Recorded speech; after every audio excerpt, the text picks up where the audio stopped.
Bizim azıkın Ноқат әкімшілігінің басшысы Собағожоев Жақыпбектің тағдырын шеше тұрған бұл президенттің аппараты. Саламатсыздар, урматтуу мекендештер. Мен бүгін Ноқат районуна келдім. Ноқат районунун аксакалы Азамат кел, биз дагы айта турган сөзүбүз бар. Бир чындыкты сүйлөйлү. Мына жаңы дайындалган аким боюнча айта турган сөздөрүбүз бар деген үчүн мен мына бүгүн Ноқат районуна келдим. Анда эмесе сөздү биздин аксакалга берейин. Мен Абдубаев Алымқұл, болуп өткөн улуттук курултайдын улуттук кеңештин мүчөсүмүн. Биз өткөндө Ноқат районунун акими Собағожоев Жақыпбекке Ноқат районунун курултай боюнча куратору Турсуналы деген жигит экөөбүз киргенбиз. Биздин маселебиз мондай болгон. Мына курултай өттү.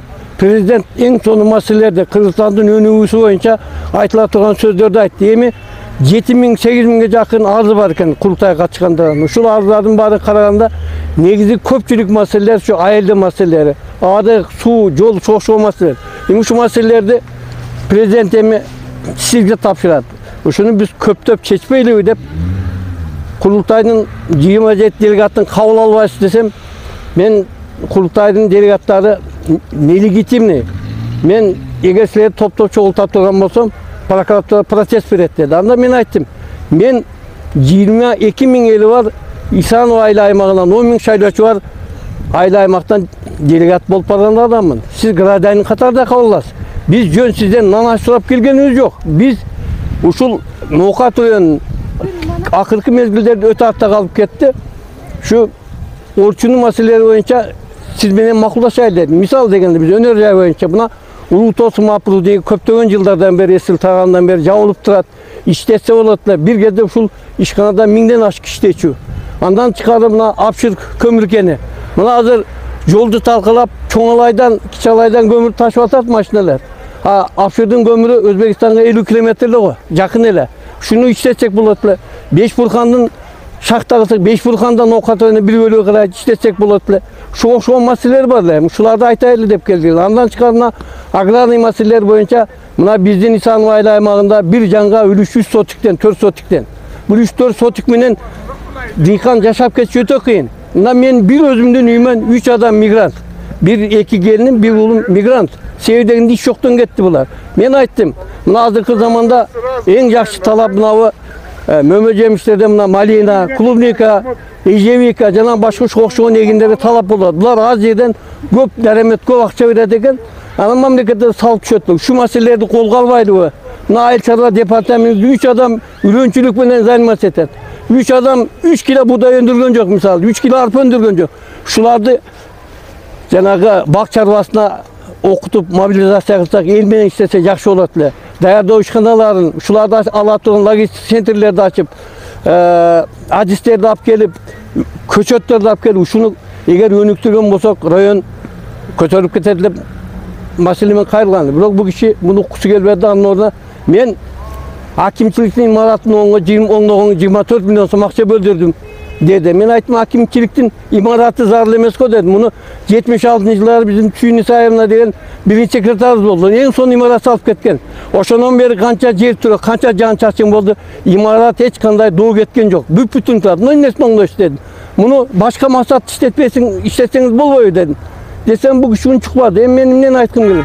Bu kişi bu rayonga hakimçiliktin imaratını oңдоп konok bolgon kelgen. Ananda taң alışımda geçe jakında акимчиликтин алтындагы өзүнүн мейманканасын оңдогонго каражат бөлбөдүң деп райондо өнүктүрүүнүн фондунун жетекчиси Асанов Нурланды жумуштан заставить этип бошотуп салыптыр.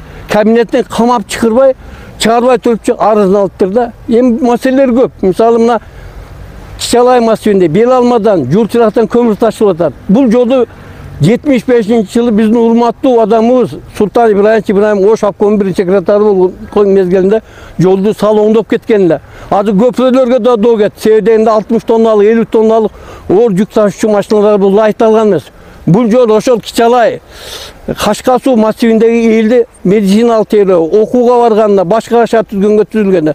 Бул жолду азыр ушул оор машиналар катып атат. Булар көмүр бүтөт, булар кетет. Жолду ким оңдойт анан кийин? Мисалы автомобилин налог, роялти алаблардын бул жолдон оңдогонго жетпейт. Мунун үчүн ошол жерден көмүр алган жеки ишканалар karajat bölüp joldoğunluğa көңүл бурuşu керек. Şu mesele boyunca geldik, kavlagan жоқ. Анан мен эми ачык эле маселе пайда болот. Бул киши эмне максатта Кара Суудан келди? Кара Суу даяр ноокатка караганда даяр аш район эле го. Баардык жагы ишканалары бар. Кыргызстандын эң чоң базары бар. Ушул жерден бул киши эмнеге келди? Эгер же Паушенеге жөнөтчү ноокат оңдосун деп.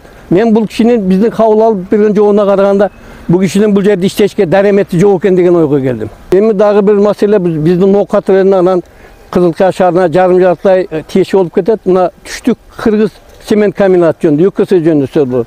Бул жерде дагы эми иштеп жаткан баягы чет элдик Кытай ишкерлери жергиликтүү эл менен эсептешпестен эч кандай баягы ошол жолдун аймагын, элдин турмушун оңдогонго эч кандай жардам бербестен өзү билемдик кылып жатат.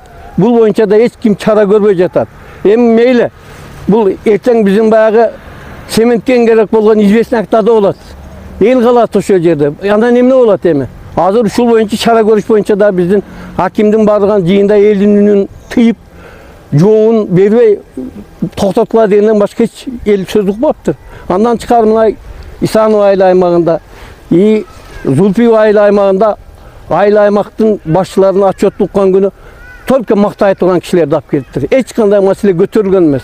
Мен билбейм, эгер эптеп эле күн өткөрүш болсо, анда биз урматтуу президентибиз Садыр Нуркожоев Жапаров койгон маселелерди чечүүгө биздин дареметибиз азайт да. Биз сизде чечет, бирок биз салым кошо албай алат экенбиз да. Эми бул биздин азыркы ноокат районундук акимчилигинин башчысы Собакожоев Жакыпбектин тагдырын чече турган бул президенттин аппараты. Урматтуу Акылбек Жапаров. Булар кадр саясатын терек карап көрүш керек. Себеби дегенде Улуу Сталин айткан экен, кадр решает все деген экен. Кадрлар баарын чечет деген. Анан эми ушундай кадр менен ноокат сүйрөй алабы? Ушул өзү чоң маселе болуп атат.